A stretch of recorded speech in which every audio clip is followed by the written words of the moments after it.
سهلا وأنت تجعل الحزن إذا شئت سهلا أما بعد.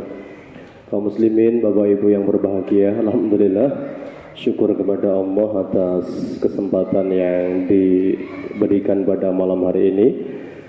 Semoga banyak keberkahan yang Allah limpahkan di majelis ilmu ini, diberi ilmu yang manfaat, dimudahkan mengamalkan, dan semoga Allah istiqomahkan kita dalam beramal saleh. Amin. Baik, melanjutkan tema kajian kita sampai ayat 59 surat Al-Ahzab, ya, ayat 59. Kita bacakan. A'udzubillahi minasyaitonirrajim. Ya ayyuhan nabiyyu qul li azwajika wa banatika wa nisa'il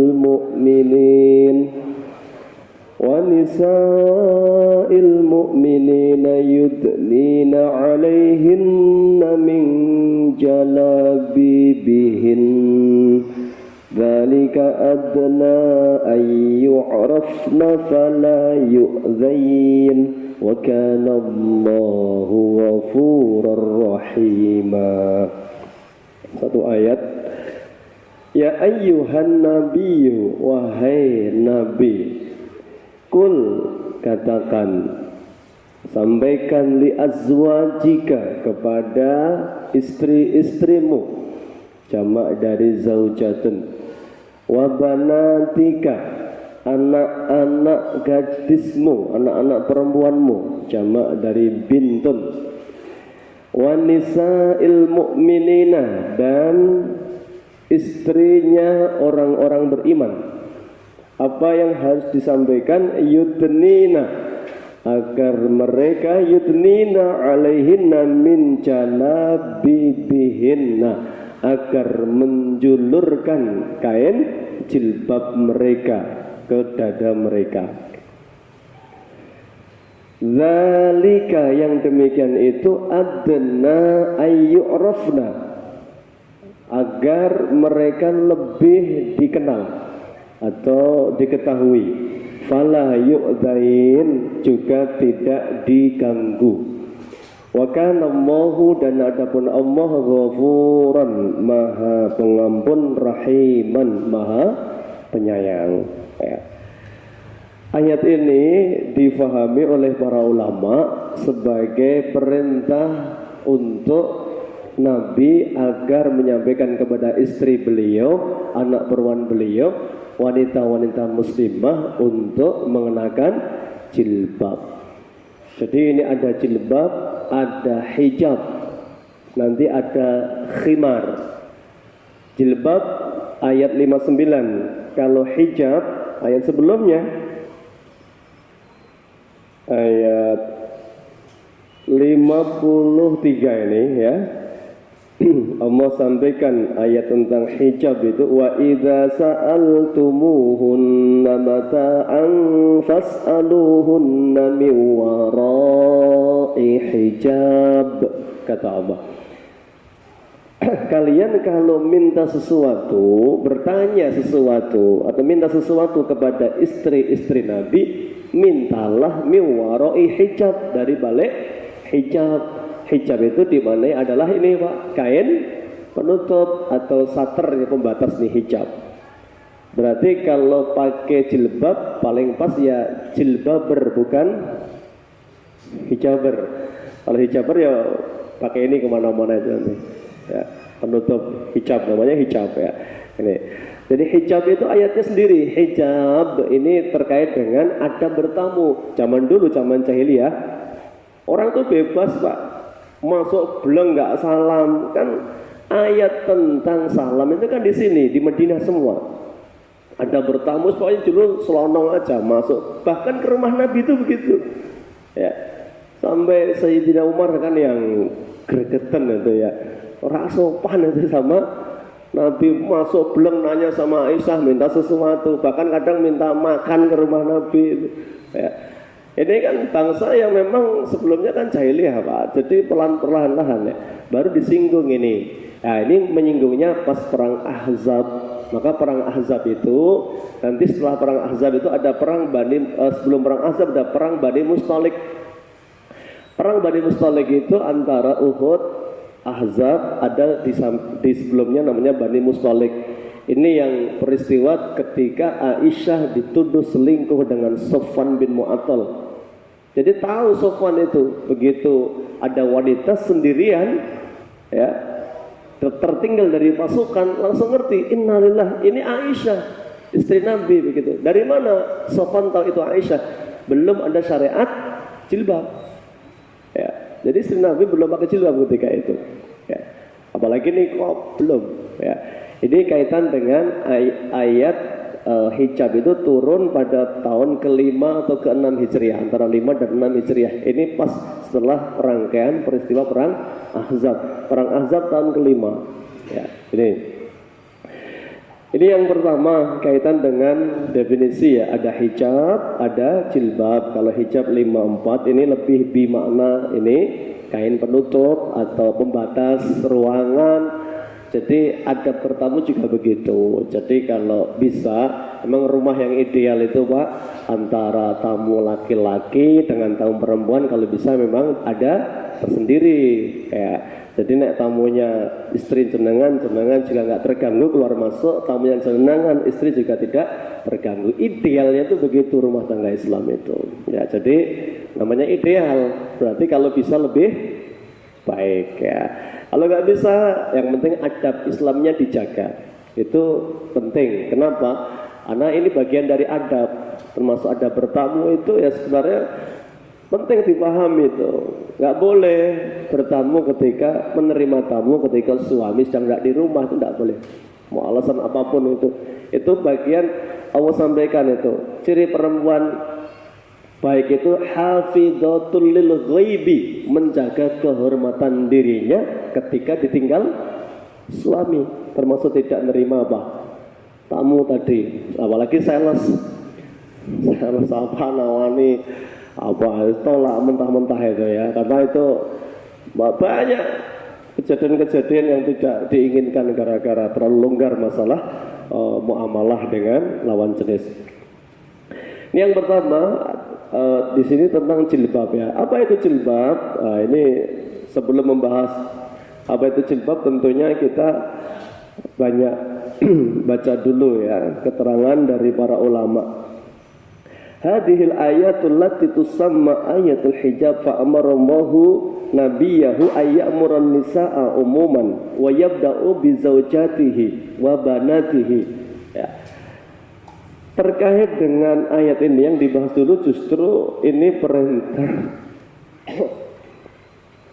perintah dari Allah Subhanahu wa Ta'ala kepada nabinya untuk memerintahkan kepada wanita mukminah memakai jilbab. Dimulai dari siapa? Fa amarallahu nabiyahu ayyamurun nisaa umuman wa yabda'u bi zaujatihi. Ini urutan dakwah, Pak. Perihal tanggung jawab. Makanya Allah sampaikan kepada nabinya, ya ayuhan nabi, wahai nabi, kulli azwajika, sampaikan kepada istri-istrimu. Karena istri nabi lebih dari satu, makanya enggak menggunakan li zaujatika, tapi li azwajika, istri-istrimu. Kita tanggung jawab pertama itu enggak jauh-jauh, Pak. Kalau kita dapat ilmu, kewajiban pertama kita siapa? Istri kita itu, ya, itu nomor satu. Ya. Yang kedua siapa? Wa banatika, anak kita, anak gadis kita, karena ini urusan jilbab. Ya, makanya dikaitkan oleh mufassir di sini, kama qala ta'ala, sebagaimana Allah berfirman, ya ayyuhalladzina amanu qu anfusakum wa ahlikum naron. Hai orang-orang yang beriman, jaga keluargamu, jaga dirimu dan jaga keluargamu dari api neraka. Keluarga itu siapa? Anak dan istri, atau istri dan anak-anak kita. Ini, jadi dakwah itu begitu. Kalau Nabi ini kan semua yang dilakukan Nabi itu kan wahyu. In huwa illa wahyu yuha. Maka lihat saja dakwah Nabi. Begitu masuk dapat wahyu pertama kali, siapa yang didakwai? Begitu, ya ayyuhal mudassir kum fa'angdir. Kum, berdiri kamu, fa'angdir, beri peringatan. Siapa? Pertama adalah Khadijah yang diberi peringatan. Masuk Islam Khadijah di hari itu. Berikutnya putri-putri beliau. Berikutnya yang tinggal di rumah beliau, budaknya Zaid bin Harithah. Berikutnya yang ikut beliau, Ali bin Abi Thalib. Baru melebar, termasuk mengumpulkan kerabat besarnya. Begitulah dakwah. Jadi ada skala prioritas, Pak. Kita juga begitu. Ya boleh, bukan nggak boleh memberitahu orang lain meskipun keluarganya belum beres. Yang paling penting itu apanya, Pak? Sudah menempatkan skala prioritasnya. Nabi Nuh kurang apa Nabi Nuh? Tetap berdakwah kan, meskipun istrinya kata Allah fakhanatahuma, istrinya itu berkhianat kepada suaminya. Karena memang begitu ujiannya. Bukan kemudian beliau mengundurkan diri dari gelanggang dakwah dengan alasan saya tak dandani bojoku saya ini. Ya, era dakwah Pak. Memang kalau idealnya itu begitu. Keluarga ini kan memang masyarakat itu menjadikan contoh, makanya ada kaidah dakwah itu al-qudwah qabla dakwah. Keteladanan sebelum berdakwah. Kan nggak ada, Pak. Orang nggak bisa nyacat pribadinya Nabi, nggak ketemu. Mau cari apanya? Jejak digital Nabi pernah berbohong, ada nggak? Nggak ketemu, Pak. Jejak digital Nabi nipu bisnis nggak ketemu.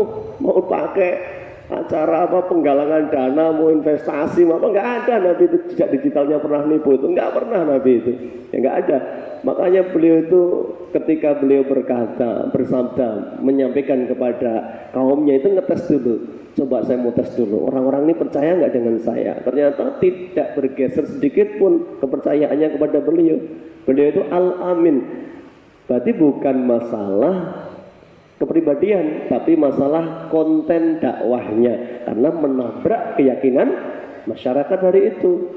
Nabi diperintahkan, walaqad ba'asna fi kulli ummatin rasulan an i'budullah. Sembahlah Allah yang satu, jauhi semua kemusyrikan patung-patung yang kalian sembah. Itu kan merusak tatanan apa? Nenek moyang yang sudah sekian lama itu. Baru itu yang ditolak, bukan pribadinya Nabi. Lah begitulah dakwah. Kita upayakan diri kita baik, keluarga kita baik, anak-anak kita baik, ya baru nisa'il mu'minin, maksudnya siapa? Masyarakat secara umum, tetangga, ya. Kemudian lebih luas, begitulah Nabi Shallallahu Alaihi Wasallam mencontohkan dan diberi perintah oleh Allah untuk memulai dari yang terdekat, yaitu istrinya. Maka begitulah Pak. Jadi tanggung jawab jenengan habis ngaji ini, karena nggak ngajak istri, ya nanti sampai rumah dakwah itu, ya sama istrinya. Ya. Nah, makanya diajak ngaji biar nggak kena kewajiban dakwah ya. Ini perihal tanggung jawab masalah. Yang pertama itu dibahas oleh mufassir kaitan dengan tanggung jawab. Yang kedua, apa itu jilbab? Ya, jilbab itu menurut ulama madhab, jilbab itu adalah yaitu wahunnal lati yakun fawqa siyab, ya, sesuatu yang dipakai di luar baju dalam, ya. Makanya kalau definisinya lebih kepada baju kurung. Makanya ayatnya ya yudnina alaihinna min jalabibihinna. Jilbab itu definisinya adalah kain yang dipakai untuk nutup tubuh dari ujung kepala sampai ujung kaki. Nah, maka kalau sekarang definisinya jilbab itu bukan kerudung. Nah, kalau kerudung itu lebih ke himar, hanya yang dipakai, ya, mau bawahnya pakai jin, kemudian pakai kaos. Kalau pakai kerudung berarti sudah pakai jilbab. Ini definisi umumnya kan begitu. Tapi kalau definisi jilbab itu adalah baju kurung, artinya ya jubah itu, mulai jilbabnya, bajunya, sampai yang nutup kakinya, termasuk kaos kakinya tadi, bagian dari jalabib itu, jilbab itu ya sesuatu yang menutup ini semuanya. Ini yang didefinisikan oleh para ulama terkait dengan definisi jilbab. Ini yang paling disepakati oleh para ulama. Nah, Kemudian apa yang harus ditutup? Nah ini makanya di sini ada beberapa perbedaan dari para ulama kaitan dengan batasan aurat. Nah, karena batasan aurat itu bisa beda-beda. Misalnya Imam Abi Hanifah, ya, beliau mengatakan apa batasan auratnya perempuan? Beliau sampaikan wajami'ul mar'ati auratun. Semua tubuh wanita itu aurat illa wajhaha, kecuali wajahnya, wa kaffaiha, dan kedua telapak tangannya. Ini bukan aurat. Ini dalam mazhab Hanafi. Sama di Maliki juga sama dengan lafaz yang sama, ya, semua adalah aurat kecuali wajah dan telapak tangan. Imam Syafi'i beliau membedakan, dalam mazhab Syafi'i dibedakan, tapi ini bukan semua pendapat Syafi'iyah, tapi sebagian ulama Syafi'i berpendapat wa amma auratuha kharijas sholati binisbati linadharil ajnabi ilaiha, ya. Adapun aurat wanita di luar sholat, jadi Imam Syafi'i itu termasuk dalam mazhabnya aurat dibagi tiga, Pak. Aurat ketika sholat, maka aurat ketika sholat itu adalah semua anggota tubuh kecuali wajah dan telapak tangan, ya. Ini bukan aurat, ya. Makanya bahkan kalau sholat pakai cadar itu makruh, ya, kecuali di tempat publik, misalnya masjid lalu lalang, kemudian nggak nyaman. Ini mohon maaf, saya dahului ini yang memilih untuk memakai cadar atau niqab itu kalau sholat tidak ada ajnabi, tidak ada orang laki asing di tempat itu, maka hukumnya makruh. Inda Syafi'i, dalam mazhab Syafi'i memakai apa ini? Cadar. Kalau sedang ihram malah haram, nggak boleh. Sedang ihram, ya, nih. Jadi Nabi sallallahu alaihi wasallam dengan tegas ya menyampaikan wala tangtakibul mar'atu al-muhrimatu, dan perempuan yang sedang berihram maka tidak diperkenankan memakai niqab, ya. Wala talbasul qaffazaini, juga tidak menggunakan kaos tangan. Nah, ini di luar pembahasan aslinya, tapi ini sebagai tambahan saja. Jadi kalau mazhab Syafi'i itu kalau pas sholat makruh pakai cadar, kecuali memang di tempat mungkin masjid, safar, lalu lalang. Makanya sebenarnya ini bukan masalah boleh tidak boleh, masalah keutamaan, Mbak, ya. Keutamaannya sholat wanita itu di rumah, keutamaannya, Pak. Boleh nggak di masjid? Boleh. Ya, kalau masalah boleh, boleh. Bahkan Nabi Allah melarang, la tamna'u ima'akum. Jangan kamu larang, ya. Jangan kamu larang, ya, istri-istrimu, anak-anak perempuanmu kalau mau ke masjid, ya, selama terhindar dari fitnah. Fitnah itu termasuk, mohon maaf, berhias. Bahkan Nabi pernah nyuruh wanita suruh pulang itu. Gara-gara dia ke masjid malah wangi ini rajama, ya. Sampai Nabi tercium baunya ini, ya, mau kemana Bu, gitu deh bahasa kita, ya.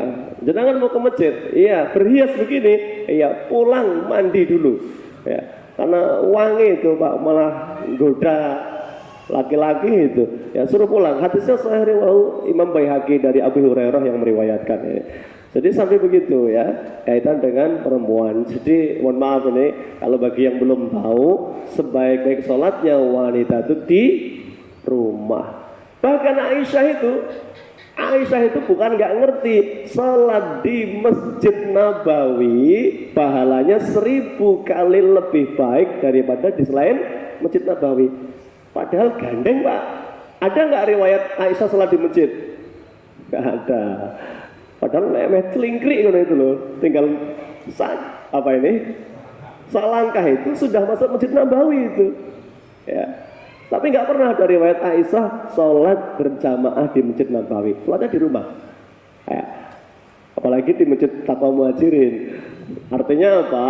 Bicara masalah keutamaan itu tetap keutamaan, Pak. Selama kita acuannya dalil, maka itu jadi patokan, bukan ngitung-ngitung. Bahkan berjamaah 27 derajat itu bagi laki-laki, bukan bagi perempuan. Ya, ini. Jadi Masya Allah medan amal solehnya itu beda-beda. Ibu-ibu itu meskipun di rumah itu tidak kalah hebat pahalanya dibandingkan suami. Ya, saya kasih motivasi. Satu hari ada perempuan ngumpul, ya. Tiba-tiba ada yang berani nanya sama Nabi, ya Rasulullah, saya ini mewakili jamaah perempuan ini. Kami ingin bertanya, saya bawa mewakili pertanyaan ibu-ibu di belakang saya. Apa itu, kata Rasulullah? Enak sekali jadi suami itu. Ya, mereka bisa berjihad. Ya, pahalanya Masya Allah. Tidak ada pahala amalan yang mengalahkan jihad, nggak ada. Nabi sampai ditanya, ada ya Rasulullah amalan yang mengalahkan jihad? Nggak ada. Kamu mampu nggak temenmu berangkat ribat berjaga di bumi jihad, kamu masuk masjid ini Nabawi, sholat, zikir, nggak putus-putus sampai temenmu pulang, ya, itu belum bisa nyamai pahala jihadnya temenmu. Ya, ibu nanya, sementara kami ini kerepotan, bapak-bapak ini wes lulus gitu pak, apanya ini? Pikirannya hilang, begitu melangkah Bismillah tawakkaltu ala Allah itu merdeka gitu ya. Terus anak bocah urusan di rumah, sangoni pokoknya gitu ya. Kami kerepotan ya Rasulullah ngopeh ini bocah-bocah itu. Apakah kami dapat pahala sama dengan suami kami ketika suami kami berjihad berdakwah di jalan Allah gitu? Nabi takjub sampai mengatakan, wahai perempuan, wahai sahabatku, pernahkah dengar pertanyaan secerdas perempuan ini? Ya. Nabi itu sampai kagum, sampaikan kepada semua wanita di belakangmu, kalian berserikat pahala yang sama dengan suami kalian. Masya Allah Pak, disamakan ya. Jadi ngopeni bocah ngedusi ya, itu sama dengan bapak yang berangkat jihad fisabilillah itu. Man jahaza ghazian faqad ghaza, kata Nabi. Siapa yang memudahkan urusan orang berjihad, menyiapkan bekalnya, termasuk ngurusi keluarganya, faqad ghaza, pahalanya sama dengan yang berjihad fisabilillah. Jadi Masya Allah, ini bab tentang keutamaan amal ya. Jadi jangan alergi ya dengan jihad ini, radikal itu ya. Jihad ini syariah Pak, jadi lelah kalau kita ingin melawan syariah ini. Baik, ini perihal tadi ya. Jadi kalau perempuan itu maka ada pembahasan dalam mazhab Syafi'i, kalau memang sholatnya di masjid yang dikhawatirkan ada asnabi lalu lalang, laki-laki lalu lalang, itu boleh pakai niqabnya, tapi kalau enggak makruh. Ya, ini makanya juga lebih baik di rumah ya ini. Sebaliknya, wa amma auratuha kharijas sholati, adapun aurat di luar sholat ya, binisbati linadharil ajnabi ilaiha fajami'u badaniha hatal wajha wal kaffain. Bahkan mazhab Syafi'i tegas, aurat di luar sholat semua anggota badan wanita ini aurat, bahkan sampai wajah dan kedua telapak tangan. Maka yang paling ketat urusan pakai cadar adalah mazhab Syafi'i ya. Jadi harusnya se-Indonesia ya, mayoritas ya yang ngaku ahlus sunnah wal jamaah itu berarti bojone kudune cadaran ya, orang malah membuli cadar, membuli jilbab bapaknya kan keliru itu ya. Apalagi cuma tempel kita apa pakai cumplong gitu ya. Ya mohon maaf, ini mazhab Syafi'i yang paling keras itu, paling ketat itu urusan aurat itu ya. Kata beliau ya, Imam Asy-Syarawi ini dalam kitab beliau mengatakan fajami'u badaniha hatal wajh wal kafaini aurah. Semua anggota tubuhnya termasuk wajah dan kedua telapak tangannya aurat. Ini mazhab Syafi'i Pak ya. Kemudian yang terakhir ya, mazhab Hambali sama, beliau mengatakan tadi jumhur berarti ya, semua anggota tubuh wanita itu aurat illal wajha wa kaffaiha, illa wajha wa kaffaiha, kecuali wajah dan kedua telapak tangannya. Jadi mohon maaf Pak, berarti sampai di sini semua ulama mazhab sepakat bahwa aurat wanita itu semuanya kecuali wajah dan telapak tangan. Nah, yang terjadi perbedaan adalah nanti telapak kaki. Jadi hanya Imam Abi Hanifah yang memberi rukhsah untuk tidak nutup mata, untuk tidak nutup apa ini? Kaki dalam kondisi tertentu yang menyulitkan. Ya, misalnya ini madhab Hanifah itu perlu difahami, ini adalah ahlur ra'yi. Ahlur ra'yi ini memang beliau sering berpendapat karena nggak ada dalil yang sampai kepada beliau ini. Dia tinggal di Kufah, Irak. Sementara sumber hadis di mana? Di Madinah itu. Ya, makanya ada madrasah ahli ra'yi, itu berarti ya madrasah yang dibangun oleh Imam Abi Hanifah di Kufah Irak. Ada madrasah ahlul hadis itu di Madinah. Ya, misalnya madhab Maliki, Hambali itu di sana. Maka sering nggak ketemu Pak. Memang Abi Hanifah membolehkan itu. Misalnya kalau di kita ya orang kampung, ibu-ibu tandur di sawah itu. Tahu tandur ya Pak? Nanam padi itu. Ya. Pakai kaos kaki kangelan enggak Pak? Nah, itu misalnya yang begitu itu yang diberi rukhsah oleh beliau itu ya. Nah, jadi yang jumhur sepakat kalau jumhur termasuk kaki ini adalah aurat. Nggak usah didebat lah, sikil mosok menarik gitu. Bukan masalah menarik nggak menarik, ini masalahnya adalah syariah gitu ya. Kalau menarik dari wajah apa sikil Pak? Kalau mau debat lah, mosok malah wajah dibuka, kaki ditutup gitu. Kalau dipakai logika kan, jenengan mosok menilai perempuan cantik sekali kakinya. Tidak mungkin Pak, cantik sekali wajahnya. Tapi kenapa malah kaki yang suruh nutup? Lah itulah syariat itu ya. Jadi kadang syariat itu nggak disebutkan alasannya, tetapi kita cukup mengimaninya kalau itu bagian dari syariat yang hadisnya sahih ya. Ini terkait dengan aurat. Ini bab kaitan dengan aurat. Jadi kalau mengacu kepada madhab begitu. Adapun orang yang belum mengetahui, Allah sampaikan tadi ayatnya jelas ya, wa kana Allahu ghafurur rahim. Kalau belum tahu, Allah Maha Pengampun, Maha Penyayang ya. Maksudnya apa? Memang begitu. Maqad salaf yang sudah lalu oleh Allah diampuni kalau belum tahu. Tapi nanti terkait dengan bulughul hujjah, kenapa orang bisa nggak tahu? Itu nggak semuanya dalam satu satu tataran dalam arti satu nanti permasalahan. Ada orang nggak tahu itu ada kemungkinan 4 yang dimaafkan Nabi kan. Saya sering sampaikan ini sebagai agar kita tidak memudah-mudahkan. Oh kan belum tahu rapopo. Nggak tahunya kenapa itu? Kalau nggak tahunya satu kata Nabi dia tuli ya.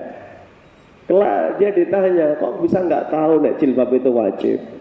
Apa nggak ada majelis taklim? Ada. Apa nggak ikut saya ketika itu tuli di dunia? Ya, maka dimaafkan. Ya, diuji nanti oleh Allah. Nggak langsung dimaafkan, tapi dibiarkan.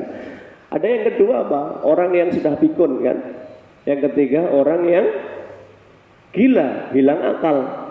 Ya, stres lah gitu. Ya, kamu kok nggak ngerti jilbab itu wajib?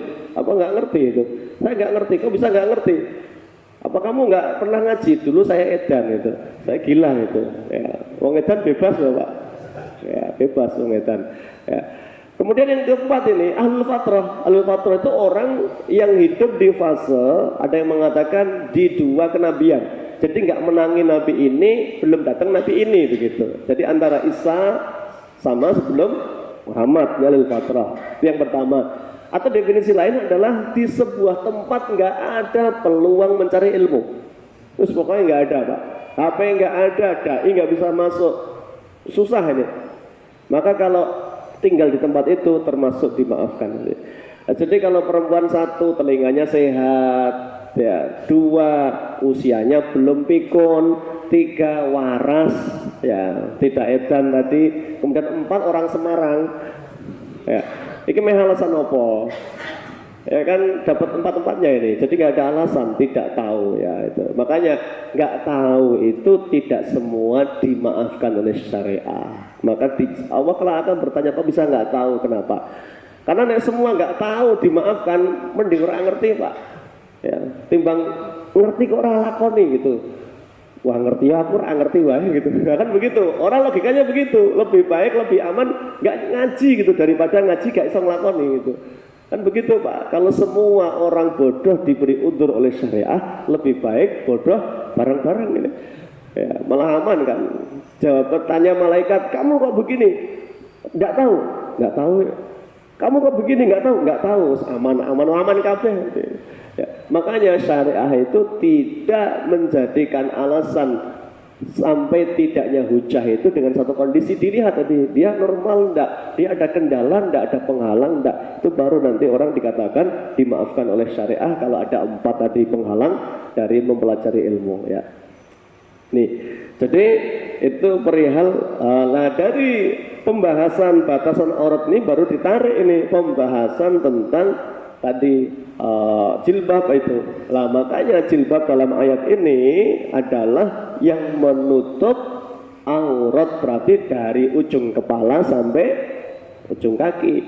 Lah makanya zaman dulu Pak nggak ada kaos kaki, zaman ibu-ibu di zaman Nabi itu. Maka karena nggak ada kaos kaki, pakai jubahnya apa? Kelangsar lemah.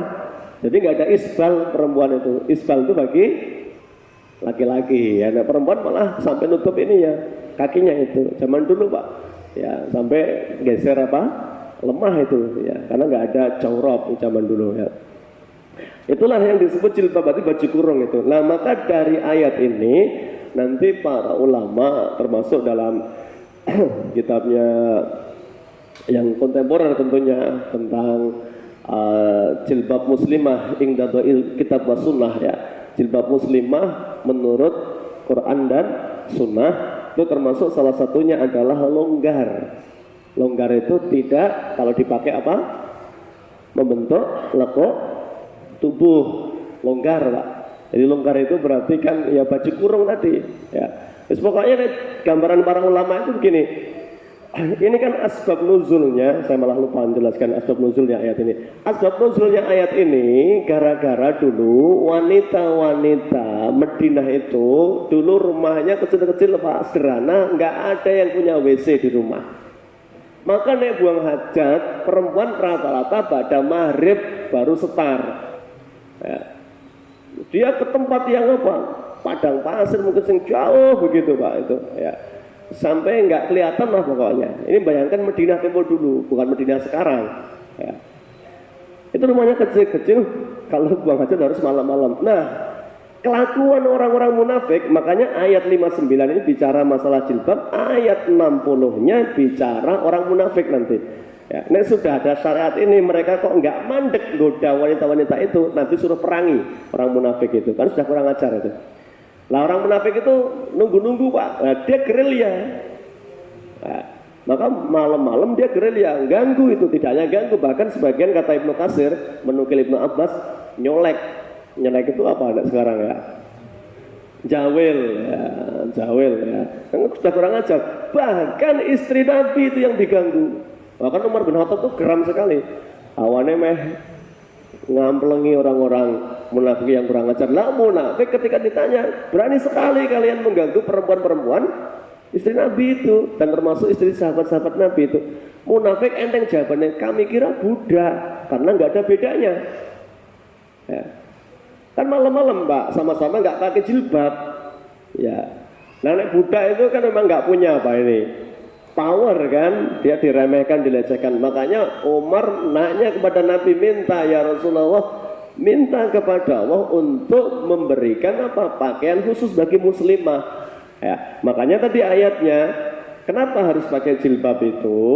Ya, dzalika adna ayyurafna, agar mereka punya identitas dikenal. Nah, itu alasan Allah sendiri kenapa jilbab itu identitas muslimah. Nah, maka orang luar itu, kata teman-teman yang dakwah kadang keliling Nusantara itu, teman luar itu bingung ketika Indonesia. Indonesia kan negeri muslim terbesar di dunia. Orang luar tuh mikirnya mlebu Indonesia iki ora ana kok aku dungan. Pikirnya itu, Pak. Kan dari luar muslim terbesar sedunia itu. Begitu mlebu katanya datang pertama ke Java Mall tuh baru percaya, oh pantes nah ini sholat duhur saja sampai parkirnya bludak keluar. Mau negeri muslim terbesar, ngerti ini masjid Pak, Java Mall, jebule mall itu. Ya. Nah, itu karena mereka husnudzon, jenenge negeri muslim terbesar itu mesti nih sholatnya bludak-bludak kan Pak itu. Nah, jebule mall itu bukan masjid, hanya bentuk etro itu ya. Nah, sekarang kan sudah beda ya Pak, depannya sudah ada perbaruan. Dulu kan memang kayak masjid, orang nggak ngerti itu, parkirnya sampai jalan-jalan itu ya. Ini sedikit guyonan. Nah, kaitan dengan ayat ini memang untuk dikenali identitas khusus lah, makanya turunlah syariat jilbab. Nah, sejak itu wanita-wanita merdeka disuruh pakai jilbab. Nah, ini. Jadi ayat ini berlaku untuk wanita-wanita yang merdeka. Nah, ini fala yu'dain, dan tidak lagi diganggu. Nah, ini. Nah, maka dari ayat ini membantah semua klaim. Klaim siapa? Klaim orang-orang yang mengatakan bahwa jilbab itu budaya Arab. Itu terbantahkan dengan ayat ini. Wong ayat ini turun, berarti ketika turun itu untuk pertama kali memberikan identitas khusus kepada muslimah. Berarti sebelumnya kan nggak ada bedanya Pak, nggak pakai jilbab artinya kan itu. Makanya ini terbantahkan orang yang mengatakan bahwa jilbab budaya Arab. Nah, budaya Arab berarti sebelum ada Islam mereka sudah pakai jilbab itu. Yang kedua, ya, bahwa alasan ini syubhat lagi ini. Kan alasannya Allah tadi ya, fala yu'dain, biar nggak diganggu. Nah, sekarang berarti kalau nggak pakai jilbab nggak diganggu, berarti unsur wajibnya sudah luntur. Wah, ini juga jadi syubhat bagi orang-orang. Loh, kan tujuannya biar nggak diganggu. Wong nggak pakai jilbab nggak diganggu, berarti nggak apa-apa nggak pakai jilbab. Perlu dipahami Pak, ada kaidah dalam bahasa Arab itu al-ibratu bi umumil lafzi la bi khususis sababi. Kaidah ini bahwa hukum itu dilihat dari bunyi teksnya ya, bukan sebab khusus kenapa ada teks itu. Sebab khususnya jelas. Dulu diganggu orang munafik, biar tidak diganggu karena alasan munafik kami nggak bisa bedakan mana budak, mana istri Nabi, mana orang merdeka. Oleh Allah diberi jilbab biar beda antara orang merdeka dengan para budak-budak dan musyrikah, orang musyrik itu biar beda itu. Lah maka kalau ini berarti kan alasannya itu biar beda. Lah kalau sekarang itu nggak diganggu juga sudah jelas identitas nggak harus jilbab misalnya. Ya, apa ini? KTP kan itu ya, berarti nggak berlaku ini. Makanya memahaminya perintah ini lafadznya lebih dikedepankan daripada munculnya sebuah syariat ini. Jadinya nggak harus melihat asbab nuzulnya, tapi ayat ini apa konteks perintahnya? Perintahnya adalah agar wanita memakai jilbab. Berarti dari sini para ulama sepakat pakai jilbab hukumnya wajib. Nah, adapun nikob, kembali ke ayat tadi, nikob cadar Pak.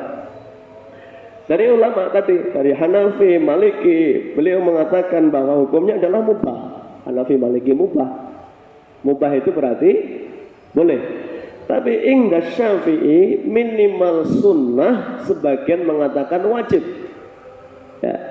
Jadi yang ngaku ahlu sunnah wal jamaah itu abot konsekuensinya. Ya. Jadi mereka dosa membuli cadar, bahkan benci Arab, ya, kadrun dan lain sebagainya. Wah, ini keterlaluan ini. Ya.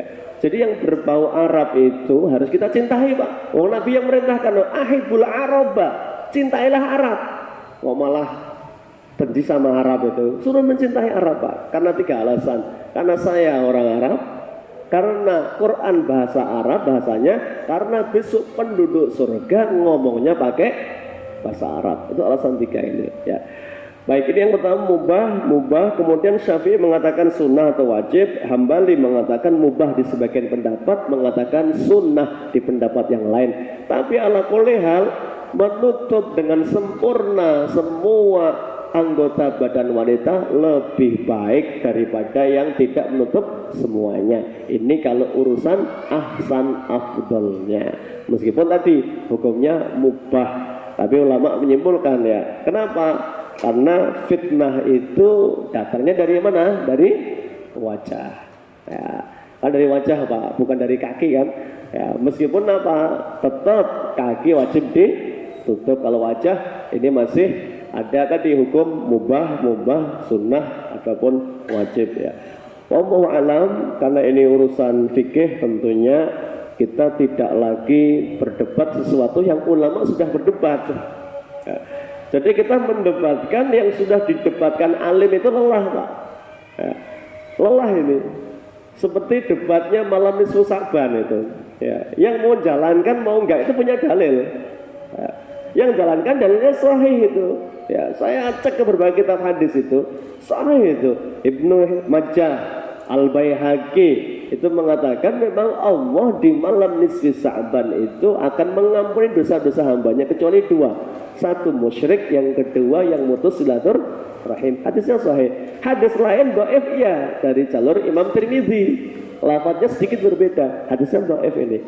Cuma ulama yang dikritik adalah zaman Nabi itu tidak menentukan amalnya apa, tapi amal soleh apapun di malam itu Allah akan cintai amal itu. Maka bisa saja baca Quran apapun tidak harus menentukan Al-Baqarah atau Yasin atau apa atau Al-Fatihah sekian lama. Sholat tanpa menentukan, karena sholatnya Nabi tidak pernah lebih dari 13 rakaat. Artinya sholat pembukanya 2 rakaat, sholat malamnya 11 rakaat di luar Ramadan. Ya, itu. Jadi mau berdebat, ya lelah. Ini ulama yang pinter-pinter saja, memang beda pendapat gitu ya. Makanya yang menjalankan pastikan itu sesuai dengan tuntunan para salafus soleh, menjalankan dengan munfaridan karena para salafus soleh itu ya memuliakan malam itu. Yang tidak menjalankan karena berpegangan kepada hadis dhaif, yaitu pilihan, silahkan saja. Sebagaimana pilihan fikih yang lain, mau bismillahnya pelan, mau jahar, mau dzikirnya pelan, mau jahar, semua pernah dilakukan oleh Nabi Shallallahu Alaihi Wasallam. Bukan kita nggak punya prinsip Pak. Ada buku As-Sawabit wal Mutaghayyirat. Kapan harus kencang prinsipnya, kapan harus paham bahwa ini urusan beda pendapat. Beda pendapat itu nggak masalah, yang penting tidak sampai berpecah belah. Ya, karena beda pendapat itu urusannya sesuatu yang selama ada pijakan dalilnya. Termasuk tadi urusan nikab saja yang beda pendapat, tapi kalau jilbab semuanya sepakat hukumnya wajib. Itu baru satu Pak, nanti masih ada pembahasan lain. Kriteria jilbab tadi kan baru longgar saja. Nanti ada masalah warna, apakah nek pink nggak boleh ya, atau ungu katanya khasnya janda atau apa nggak boleh itu Pak, atau apa gitu. Itu dibahas tentunya oleh ulama kontemporer. Zaman dulu nggak bahas kita loh warna-warna yang dibolehkan atau warna yang disunahkan. Yang jelas ya, intinya itu adalah menjaga dari fitnah. Nah, makanya kenapa hitam lebih diutamakan, karena hitam itu identik dengan apa? Ya tidak apa? Mombior nek bahasa Jawa nih. Ya, nek pink kan wis apa? Ya maunya mombior itu warnanya ya. Apalagi ada pink, ada rendranya, bunga-bunganya gitu ya. Ini. Baik, insyaallah kita sambung pertemuan yang akan datang ya, masih di seputar hadis ayat tentang jilbab. Masih ada beberapa kriteria jilbab muslimah yang belum dibahas, baru longgar tadi. Insyaallah sambung pertemuan yang akan datang. Barakallahu fikum. Kita cukupkan sampai di sini. Kita tutup dengan doa kafaratul majlis. Subhanaka Allahumma wa bihamdika asyhadu an la ilaha illa anta astaghfiruka wa atubu ilaik. Billahi taufiq wal hidayah. Assalamualaikum warahmatullahi wabarakatuh.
أشهد أن لا إله إلا الله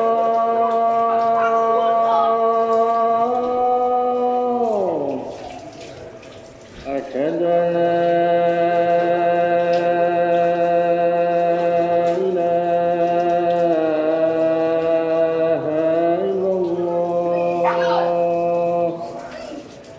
أشهد أن